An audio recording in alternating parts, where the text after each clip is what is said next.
Bonjour à toutes et à tous et bienvenue dans la suite de notre lecture du livre de Susan Cain, La force des discrets. Nous avions terminé le sous-chapitre 2, donc le mythe du leader charismatique qui appartenait en gros à un gros chapitre 1 qui s'appelait l'idéal extraverti. Et d'ailleurs, il s'appelle toujours comme ça. On va commencer le chapitre 3 issu de ce gros chapitre, l'idéal extraverti. Il s'intitule Quand collaborer tue la créativité. Et on commence sans plus tarder la lecture. L'essor de la nouvelle pensée de groupe et le bénéfice du travail solo. Je suis un cheval à atteler seul. Je ne suis ni fait pour le tandem ni pour le travail en équipe. Car je sais pertinemment que pour atteindre un but précis, il est impératif qu'une seule et même personne se charge de la réflexion et du commandement. Albert Einstein. Le 5 mars 1975 au soir, à Menlo Park en Californie. Dans le froid et le crachin, 30 ingénieurs qui, de paix pas de mine, se sont donné rendez-vous dans le garage d'un de leurs collègues au chômage nommé Gordon French. Ils se font appeler le Homebrew Computer Club, le club de l'ordinateur fait maison. Et c'est leur première réunion. Leur mission, rendre l'ordinateur accessible à tout un chacun, une tâche d'envergure à une époque où la plupart des ordinateurs sont des machines de la taille d'une voiture que seules les universités et les grosses sociétés peuvent s'offrir.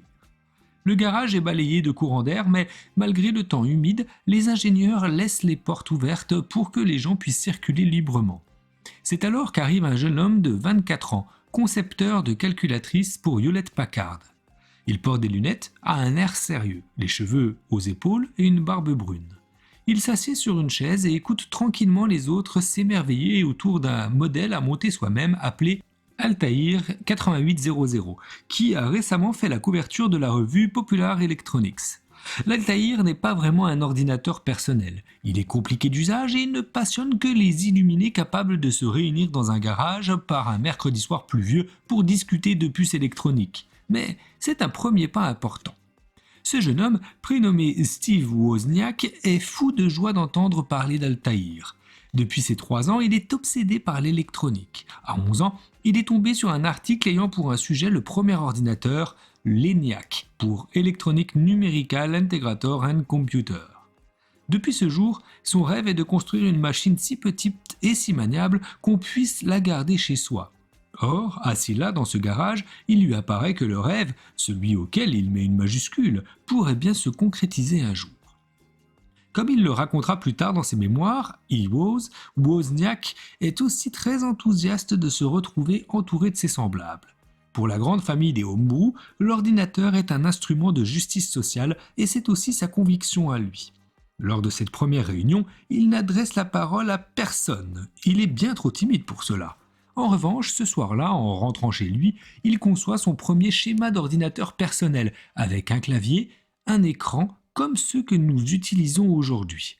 3 mois plus tard, il construit un prototype de cette machine. Et 10 mois après cela, avec Steve Jobs, il fonde Apple Computer.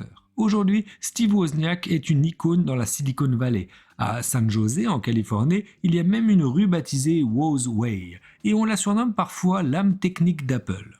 Avec le temps, il a appris à s'ouvrir et à parler en public. Il a même été candidat à l'émission Danse avec les stars, où il a fait preuve d'un mélange touchant de raideur et de bonne humeur. J'ai assisté une fois à une intervention de Wozniak dans une librairie à New York. Une foule considérable s'y était précipitée et tous avaient en main leur manuel d'utilisation Apple des années 70, en hommage à tout ce que Wozniak avait fait pour eux. Mais le crédit n'en revient pas à Wozniak seul, il faut rendre son dû à Homebrew. Wozniak identifie cette première réunion comme le commencement de la révolution informatique et l'une des soirées les plus importantes de sa vie. Si on voulait reproduire les conditions qui le rendirent tellement productif, on devrait se tourner vers Homebrew et ses membres dévoués à une même cause. On pourrait même arriver à la conclusion que le cas Wozniak est l'illustration parfaite d'une approche collaborative de la créativité et que pour espérer faire partie des innovateurs, il faut commencer par travailler dans des lieux très fréquentés. Et l'on aurait peut-être tort. Revenons sur ce qu'a fait Wozniak juste après cette réunion à Menlo Park. Est-ce qu'il s'est joint à un petit comité du club pour travailler à son projet ? Non, même s'il continue à se rendre à toutes les réunions le mercredi soir. Est-ce qu'il a cherché un grand bureau ouvert et fourmillant dans l'espoir que les idées migreraient dans l'air ? Non. Lorsqu'on lit Comment il s'est attelé à la création de son premier PC, ce qui frappe le plus, c'est qu'il était toujours tout seul. L'essentiel du travail, Wozniak l'a accompli dans son box chez Hewlett-Packard. Il arrivait vers 6h30 du matin et, dans la solitude du jour naissant, il lisait des magazines d'ingénierie. Il étudiait des manuels de puces électroniques et il concevait des dessins. Après sa journée de travail, il rentrait chez lui, se préparait rapidement une assiette de spaghettis ou un plateau télé, puis il retournait au bureau où il restait jusque tard dans la nuit. Il décrit cette période de tranquillité nocturne et de lever de soleil solitaire comme le plus grand pied de sa vie. Ses efforts payèrent le 29 juin 1975 quand vers 22h, il acheva la fabrication de son prototype. Il appuya sur quelques touches de clavier et des lettres apparurent sur l'écran en face de lui. Ce fut l'un de ces instants extraordinaires où tout bascule, ce moment que la plupart d'entre nous n'imaginent qu'en rêve. Là encore, il était seul lorsque cela se produisit. Volontairement seul. Dans ses mémoires, il délivre des conseils aux gamins qui aspirent à libérer leur créativité. La majorité des inventeurs et des ingénieurs que j'ai rencontrés sont comme moi. Ils sont timides et vivent dans leur tête. Ils sont quasiment comme des artistes. En fait, les meilleurs d'entre eux sont des artistes et les artistes travaillent mieux seuls quand ils peuvent maîtriser tout le processus d'invention sans l'intervention d'une foule de gens du marketing ou d'un autre service. Je crois que rien de révolutionnaire n'a jamais été inventé par un comité quelconque. Si vous faites partie de ces rares individus qui sont à la fois des inventeurs et des artistes, je vais vous donner un conseil qui sera peut-être difficile à suivre. Travaillez seul. C'est en travaillant seul que vous serez le plus à même d'imaginer des produits ou des idées révolutionnaires. Pas au sein d'un comité, pas dans une équipe. Entre 1956 et 1962, période surtout réputée pour son abrutissante philosophie de la conformité, l'Institut de recherche et d'évaluation de la personnalité de l'Université de Berkeley, en Californie, mena une série d'études sur la nature de la créativité. Les chercheurs tentèrent d'identifier des individus à la créativité la plus spectaculaire possible pour établir ensuite ce qui les différenciait du commun des mortels. Ils dressèrent une liste d'architectes, de mathématiciens, de scientifiques, d'ingénieurs et d'écrivains qui avaient apporté une contribution majeure dans leur domaine et ils les invitèrent à Berkeley pour un week-end consacré à des tests de personnalité, des expériences de résolution de problèmes et des questionnaires très poussés. Puis, ils en firent autant avec des membres de ces mêmes professions dont la contribution avait été clairement moins brillante. L'une des conclusions les plus intéressantes de cette expérience, confirmée par des études ultérieures, fut que les personnalités plus créatives avaient tendance à être posées et introverties sur le plan social. Elles étaient aptes aux relations interpersonnelles, mais d'un tempérament ni particulièrement sociable, ni particulièrement participatif. Ces individus se décrivaient eux-mêmes comme indépendants et individualistes. Un grand nombre d'entre eux avaient d'ailleurs été des adolescents timides et solitaires. Ce constat n'implique pas que les introvertis soient toujours plus créatifs que les extravertis, mais il suggère qu'au sein d'un groupe d'individus qui ont été intensément créatifs toute leur vie, il est probable que l'on trouvera une grande proportion d'introvertis. Pourquoi cela se vérifie-t-il ? Une personnalité réservée va-t-elle nécessairement de pair avec une qualité indéfinie qui décuplerait la créativité ? Peut-être, comme nous le verrons au chapitre 6.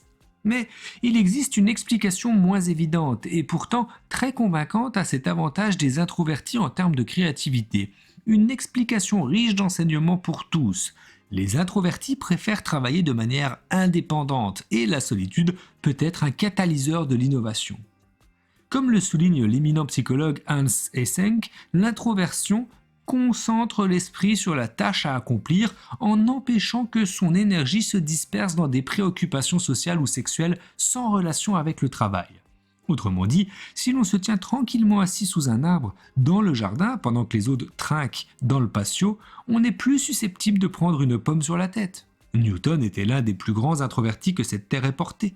Le poète William Wordsworth le décrivait comme un esprit éternellement voguant sur d'étranges mers de pensées pures. Si cela est bien vrai, si la solitude est une clé importante de la créativité, alors il nous serait profitable à tous de l'encourager et d'apprendre à nos enfants le travail solitaire. Il serait tout aussi bon de donner aux employés un maximum d'intimité et d'autonomie. C'est pourtant tout le contraire que nous faisons. Nous aimons à penser que nous vivons dans une sorte d'âge d'or de l'individualisme créatif. Nous nous sentons supérieurs à cette société du milieu du XXe siècle. Contrairement aux conformistes collets montés des années 50, nous accrochons au mur des posters d'Einstein tirant la langue de manière iconoclaste. Nous sommes amateurs de films et de rock indé et nous postons des commentaires culturels en ligne. Nous pensons différemment, même si l'idée nous est venue par la fameuse campagne publicitaire d'Apple.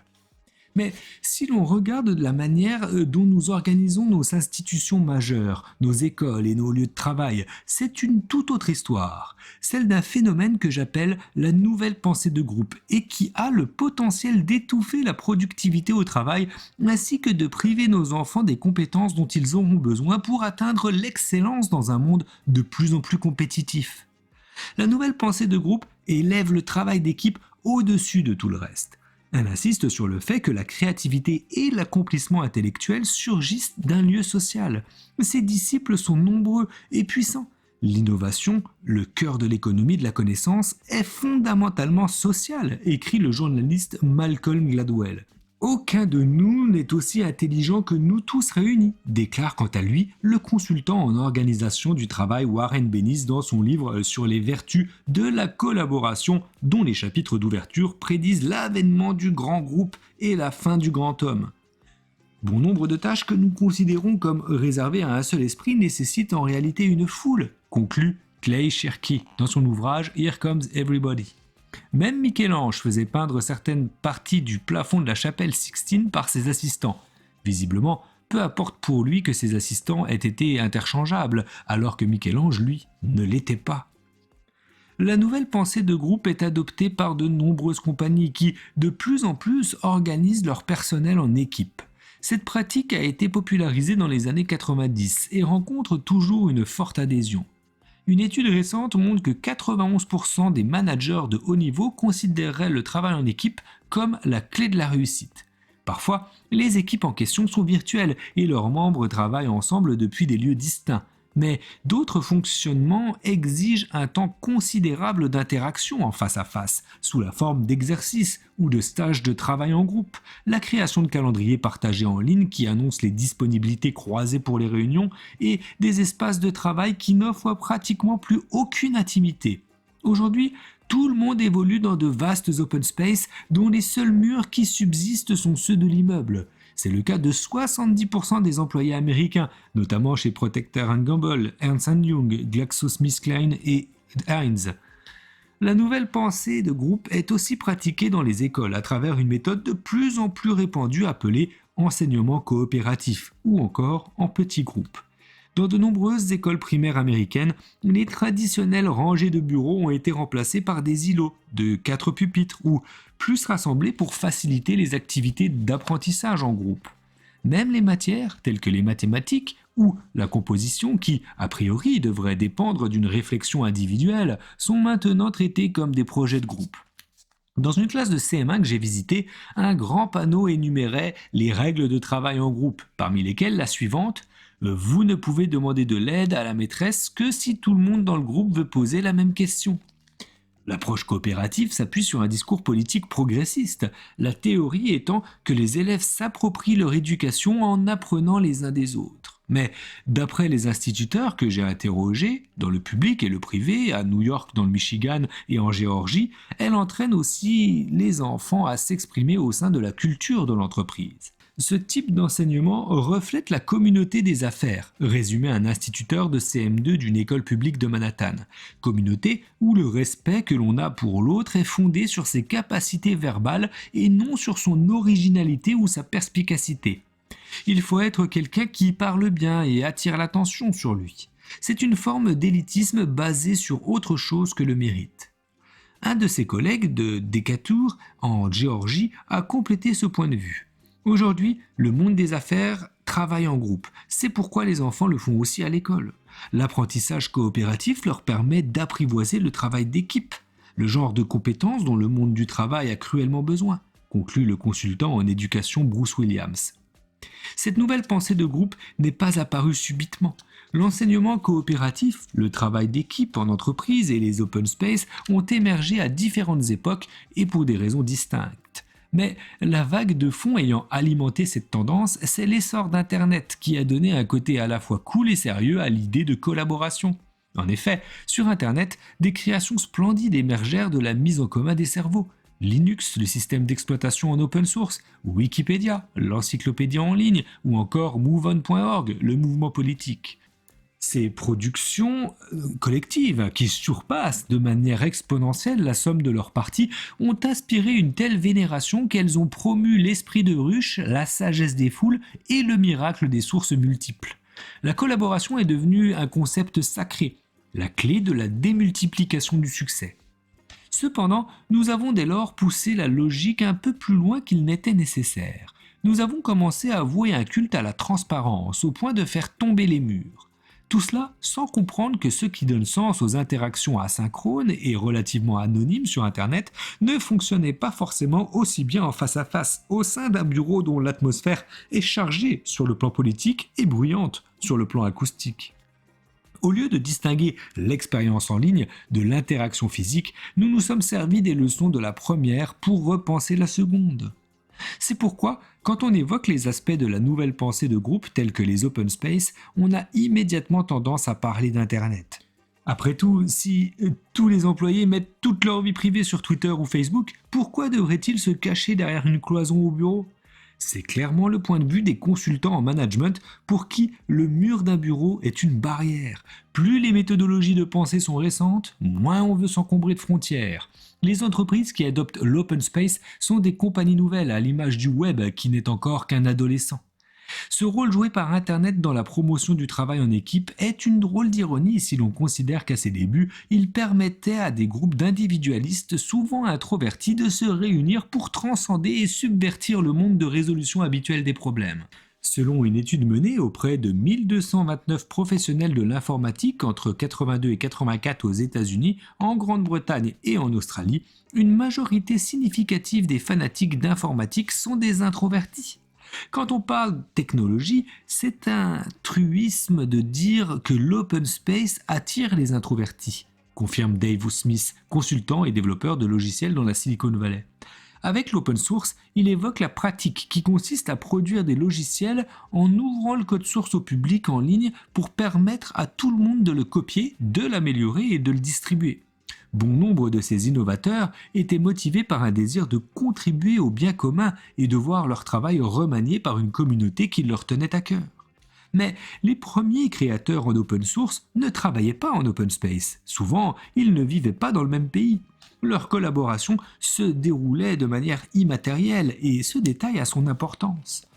Si on avait réuni tous les gens qui ont mis au point Linux dans une salle de conférence géante pendant une année en leur demandant d'inventer un nouveau système d'exploitation, il est peu probable qu'il en serait ressorti quoi que ce soit d'aussi révolutionnaire, pour des raisons que nous passerons en revue dans la suite de ce chapitre. Lorsque Anders Ericsson, chercheur en psychologie, se mit aux échecs, il avait 15 ans. Il était très bon et battait tous ses camarades à plate couture à la pause déjeuner. Jusqu'à ce qu'un beau jour, l'un des pires joueurs de la classe se mette à remporter chaque partie. Ericsson se demanda ce qui avait bien pu se passer et cette question l'obséda au point de déterminer l'objet d'étude centrale de sa future carrière. Comment les surdoués dans un domaine deviennent-ils tellement bons à ce qu'ils font ? Pour y répondre, Ericsson a exploré l'univers des échecs, du tennis et du piano classique. Dans une expérience devenue célèbre, ses collègues et lui ont comparé des violonistes de haut niveau à l'Académie de musique de Berlin, une école d'élite. Ils ont demandé aux professeurs de répartir leurs élèves en 3 groupes. Les meilleurs violonistes, qui avaient le potentiel d'une carrière internationale comme solistes, les bons violonistes et enfin un 3e groupe de futurs enseignants plutôt que concertistes. Puis, ils ont interrogé les musiciens et leur ont demandé de dresser un journal très précis de leur journée. Le procédé a révélé une différence frappante d'un groupe à l'autre. Les 3 entités occupaient le même temps, plus de 50 heures par semaine, à des activités liées à la musique.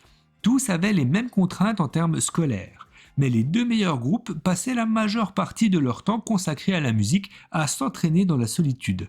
24,3 heures par semaine, soit 3,5 heures par jour, contre 9,3 heures par semaine, soit 1,3 heures par jour pour le groupe du bas.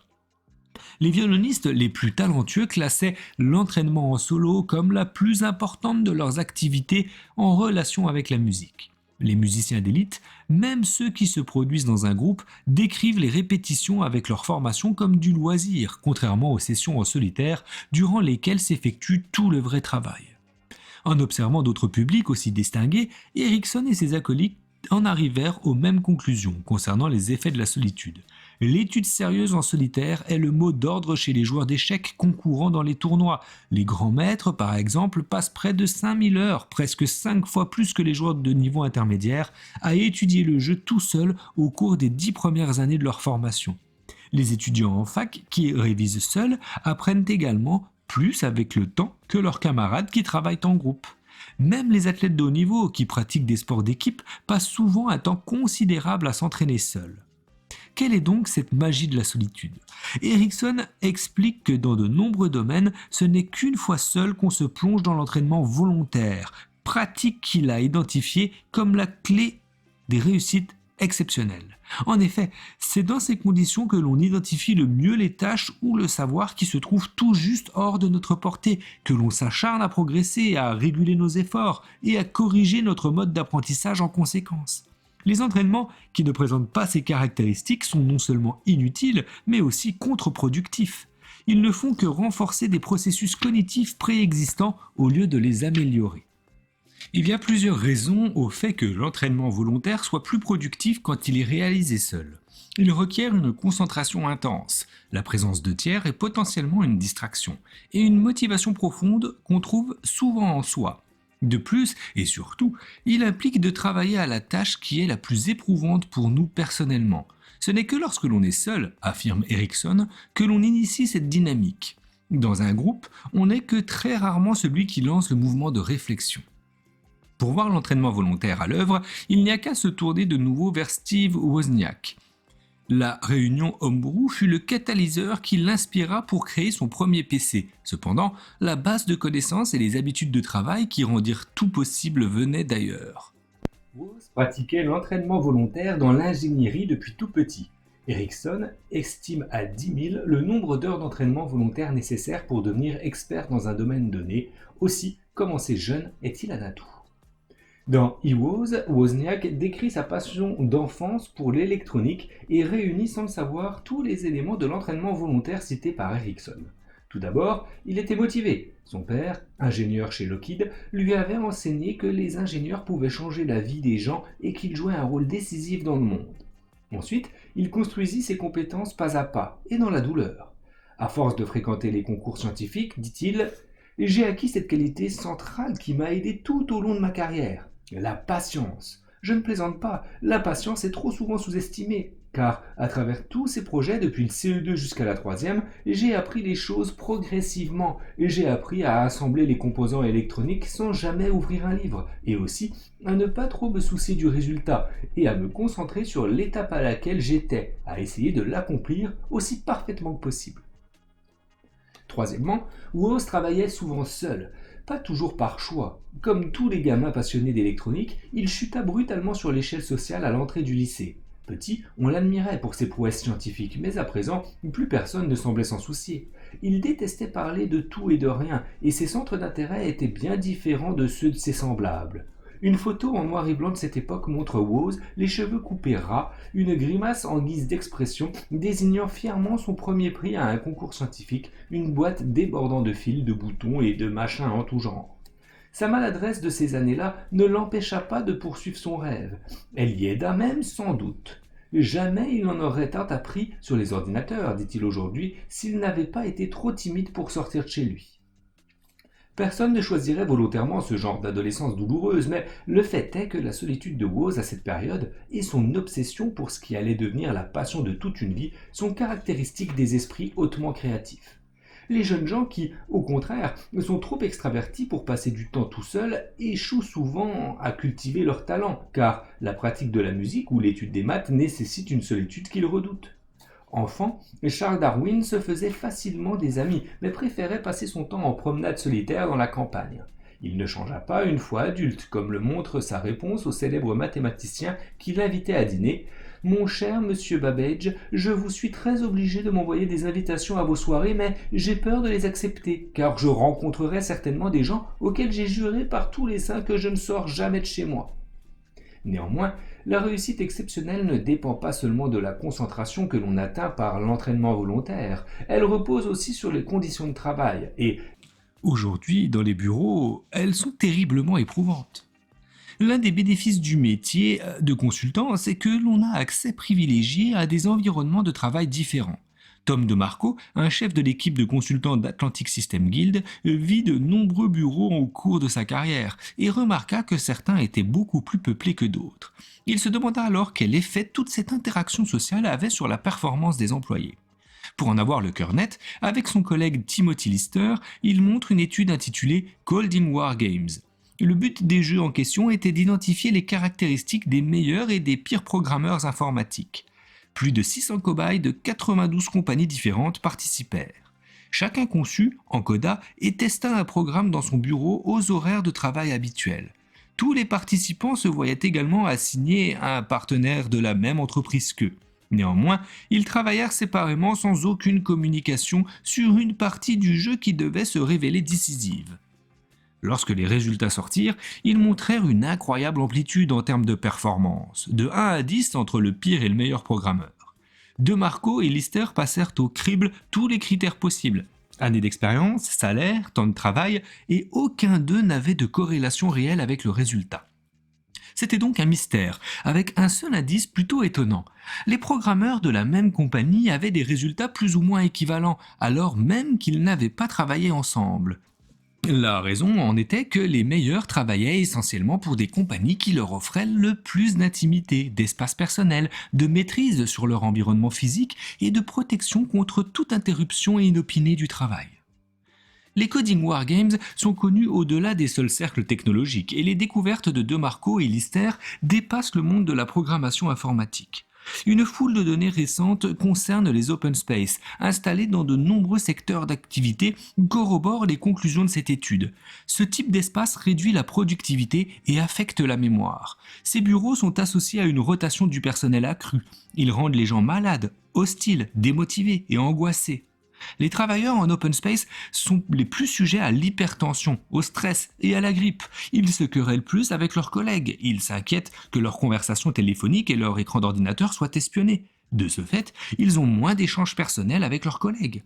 Ils sont soumis à un environnement bruyant, ce qui augmente leur rythme cardiaque, accroît la production de cortisol, l'hormone du stress libérée par le corps en cas d'agression, et rend les individus distants sur le plan social, prompts à la colère, agressifs et réticents à s'entraider.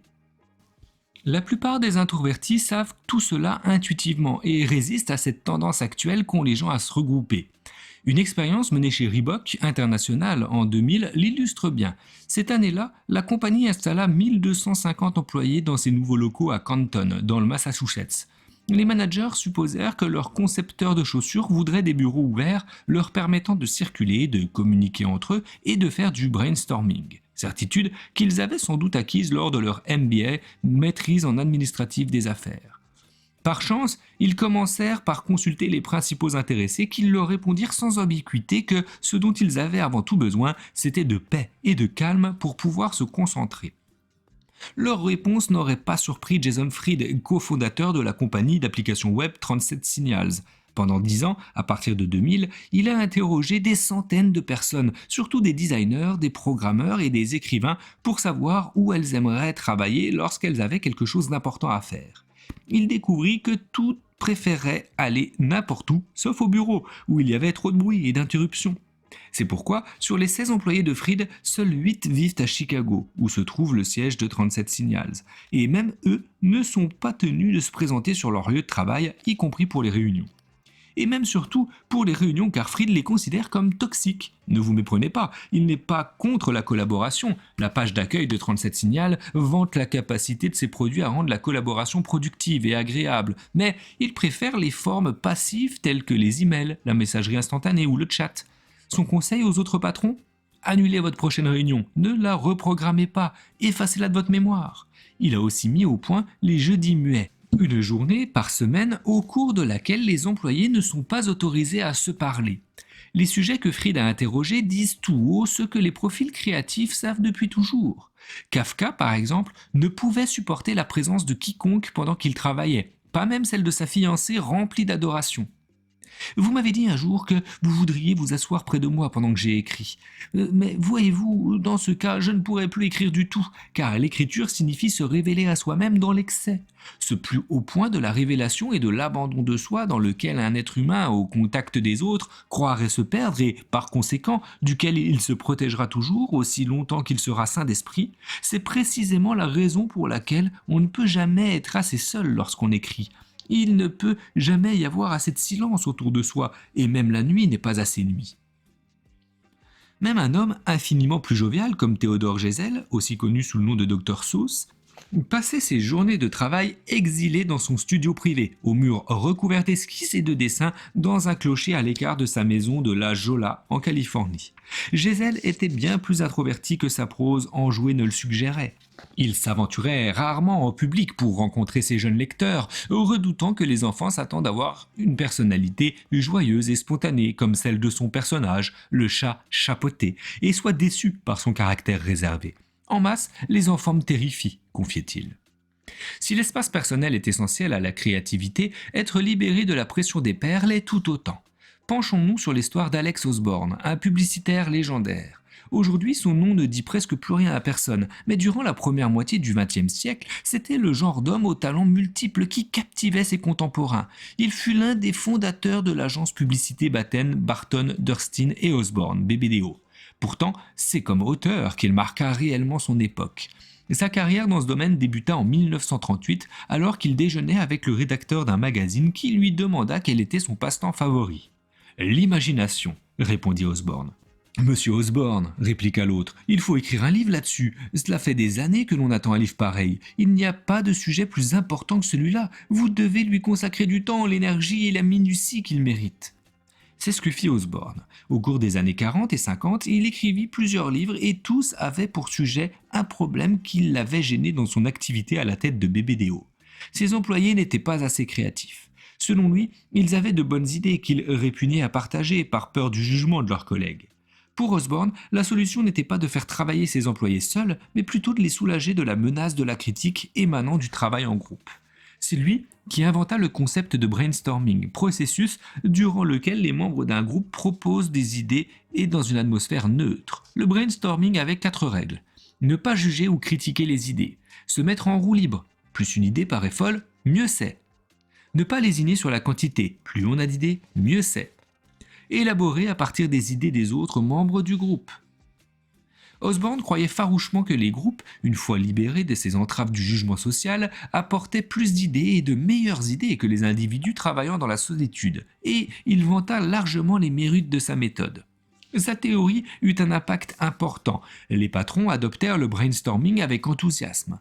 Aujourd'hui encore, lorsqu'on travaille en entreprise, il est courant de se retrouver avec ses collègues dans une salle avec des tableaux blancs, des marqueurs et un animateur bien sous tout rapport, encourageant tout le monde à s'associer. Le seul problème de cette méthode révolutionnaire, c'est qu'elle ne fonctionne pas. L'une des premières études à démontrer l'échec du brainstorming de groupe remonte à 1963. Marvin Dunnett, professeur de psychologie à l'université du Minnesota, réunit 48 chercheurs en sciences et 48 cadres publicitaires de sexe masculin, tous employés de la Minnesota Mining and Manufacturing, aussi connu sous le nom de 3M, l'inventeur du post-it. Il leur demanda de participer à des séances de brainstorming en solitaire et en groupe. Dunnett était certain que les cadres tireraient profit du processus collectif. Il en était moins convaincu concernant les scientifiques qu'il considérait comme plus introvertis. Les résultats furent éloquents. Dans 23 des 24 groupes qu'il avait constitués, les membres eurent plus d'idées en travaillant seuls qu'en groupe. En outre, les idées étaient de qualité égale, voire supérieure. Les cadres, eux, ne se révélèrent pas plus doués pour le travail d'équipe que les chercheurs. Depuis, 40 années de recherche en sont arrivées à une même conclusion surprenante. Les études prouvent que la performance décline à mesure que le groupe croît et que les employés talentueux et motivés devraient impérativement être encouragés à travailler seuls lorsque la créativité ou l'efficacité sont les priorités de leur employeur. La seule exception est le brainstorming en ligne. Les recherches montrent que, correctement encadrés, les groupes qui réfléchissent ensemble par voie électronique font non seulement mieux que des individus isolés, mais que leur performance augmente proportionnellement au nombre de membres. Cette règle s'applique également à la recherche universitaire. Les professeurs qui travaillent ensemble par Internet, depuis des lieux différents, ont tendance à produire des ouvrages plus marquants que leurs homologues travaillant seuls ou à plusieurs dans le même lieu. L'erreur consiste à ne pas voir que le travail collaboratif en ligne est en lui-même une forme de solitude. On se trompe en croyant pouvoir répliquer ce processus dans l'interaction en face à face. Néanmoins, après toutes ces années, prouvant que le brainstorming conventionnel en groupe ne fonctionne pas, le procédé reste tout aussi populaire. Les participants à ces sessions sont généralement persuadés que leur groupe s'est montré bien meilleur que ce qu'il a été en réalité, ce qui nous renseigne sur la véritable raison du succès de cette pratique. Le brainstorming en groupe crée des liens entre les gens. Or, c'est un but louable tant que l'on ne perd pas de vue que, dans ce cas, c'est le lien social et non la créativité qui en est le principal bénéfice. Les psychologues proposent en général 3 explications à l'échec du brainstorming en groupe. La première est la paresse sociale. Au sein du groupe, certains ont tendance à laisser les autres travailler. La deuxième est la production bloquée.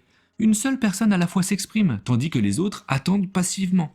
Et la troisième est l'appréhension de l'évaluation, c'est-à-dire la peur d'avoir l'air bête devant ses semblables. Les règles du brainstorming selon Osborne avaient pour but de neutraliser cette anxiété, mais les études montrent que la crainte de l'humiliation publique est une force puissante.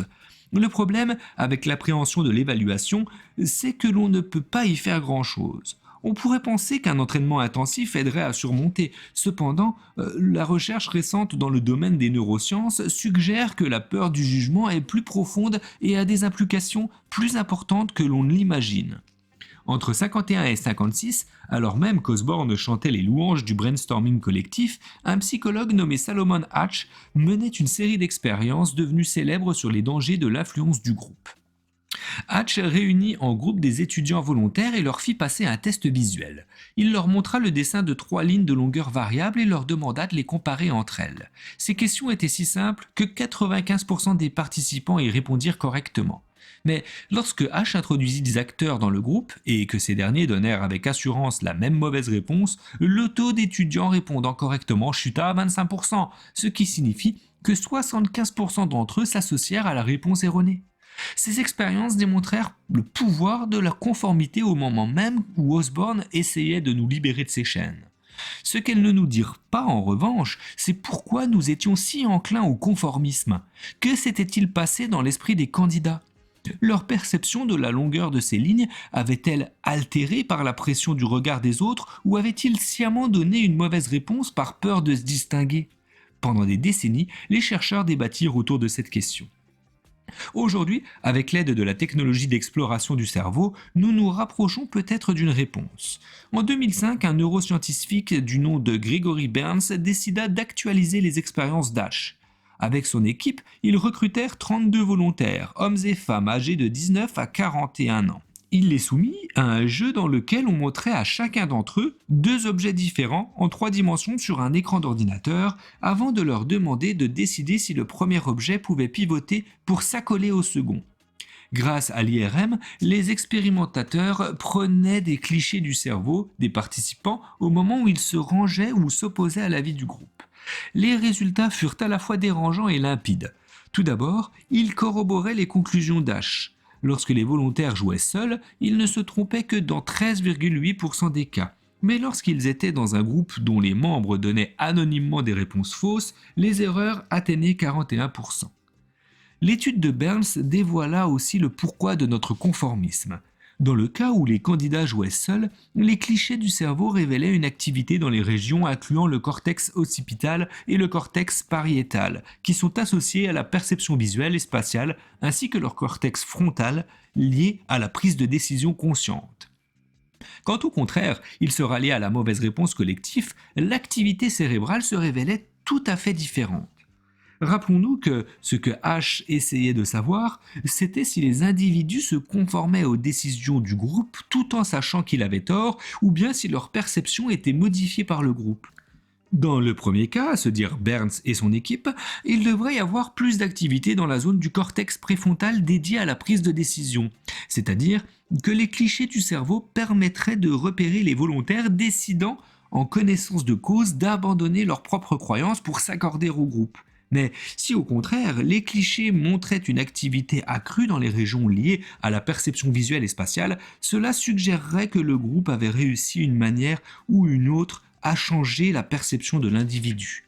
C'est exactement ce qui est apparu. Les conformistes montraient moins d'activité dans les régions frontales de la prise de décision et plus dans les zones associées à la perception. Autrement dit, la pression des pairs n'est pas seulement déplaisante, elle peut activement modifier la vision que l'on a d'un problème. Ces récentes découvertes laissent à entendre que le groupe est comme une substance d'altération du jugement.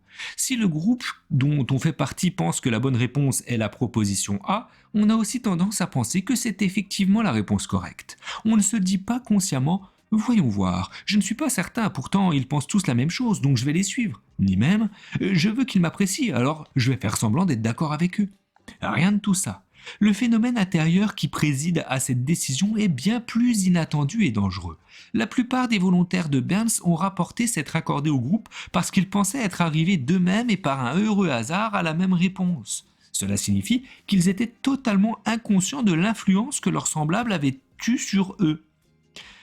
Qu'est-ce que tout cela a à voir avec la peur sociale ? Eh bien, n'oublions pas que tous les candidats d'Hatch et de Burns n'ont pas plié sous la pression du nombre. Parfois, ils défendaient la bonne réponse en dépit de l'influence des autres. Alors, Burns et son équipe découvrirent un fait très intéressant.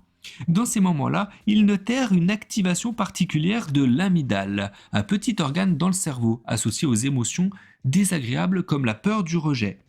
Il y a deux types d'amygdale, celle au cerveau, noyau logé au sein de la région antéro-interne du lobe temporal, qui joue un rôle important dans les émotions et le conditionnement, et les amygdales qui interviennent dans la défense de l'organisme contre les microbes. Burns appelle ce phénomène la douleur de l'indépendance, et elle a des implications majeures.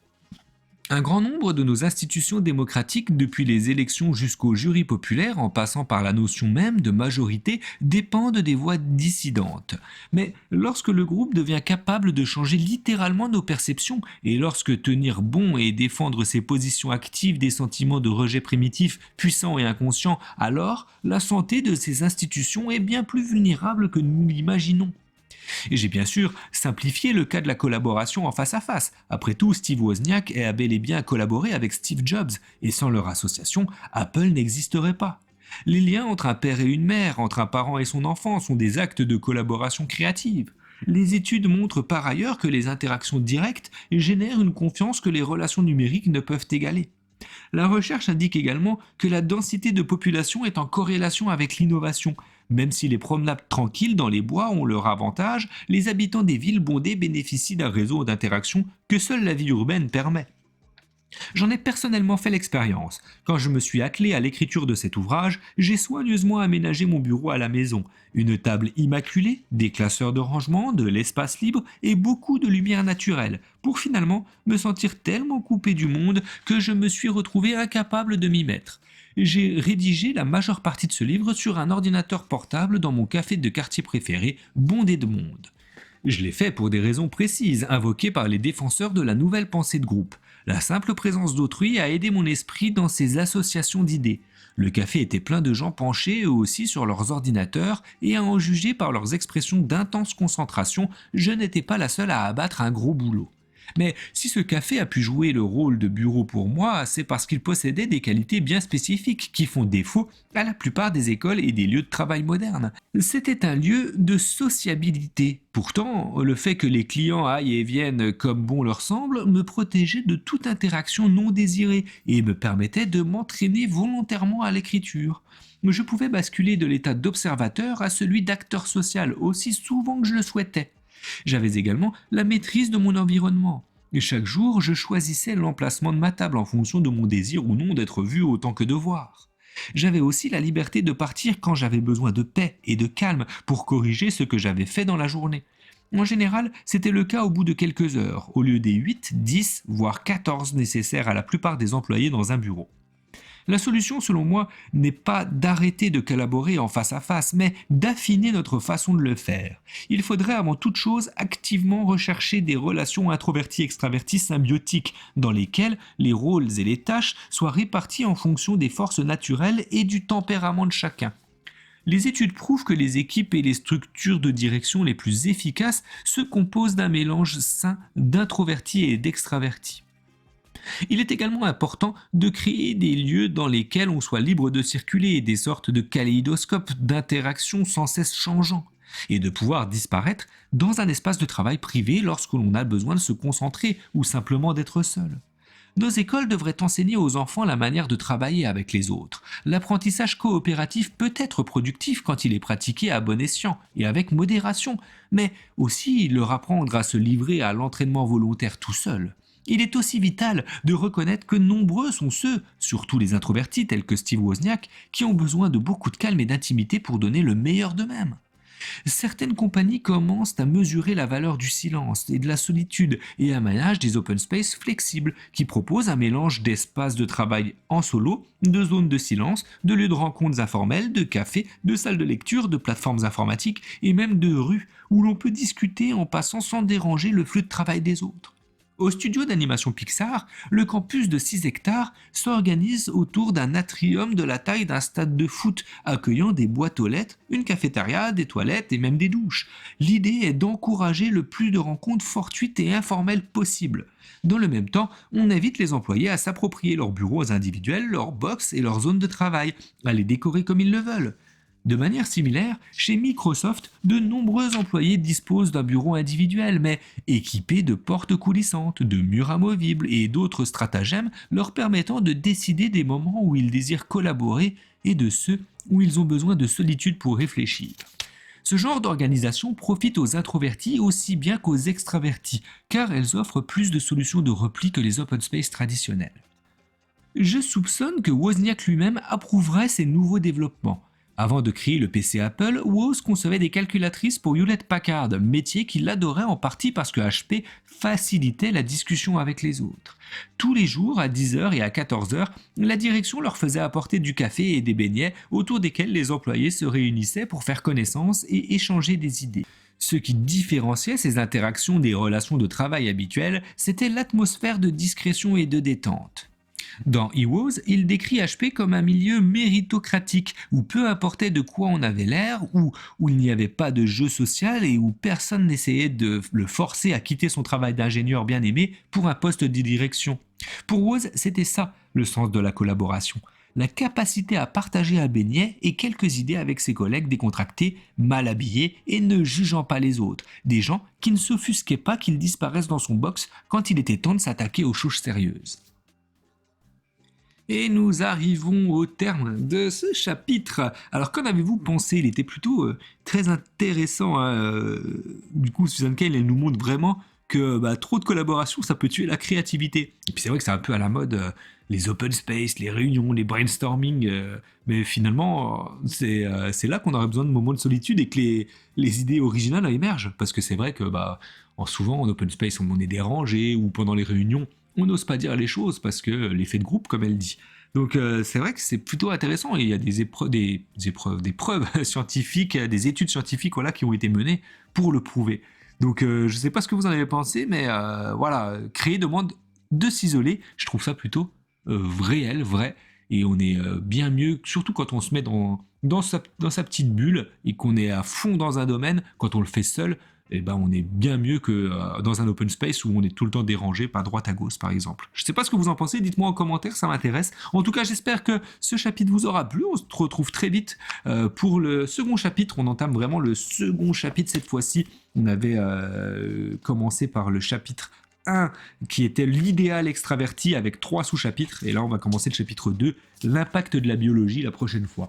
Je vous dis à très vite pour la suite et bonne journée, bonne soirée, belle nuit si tel est le cas. À bientôt.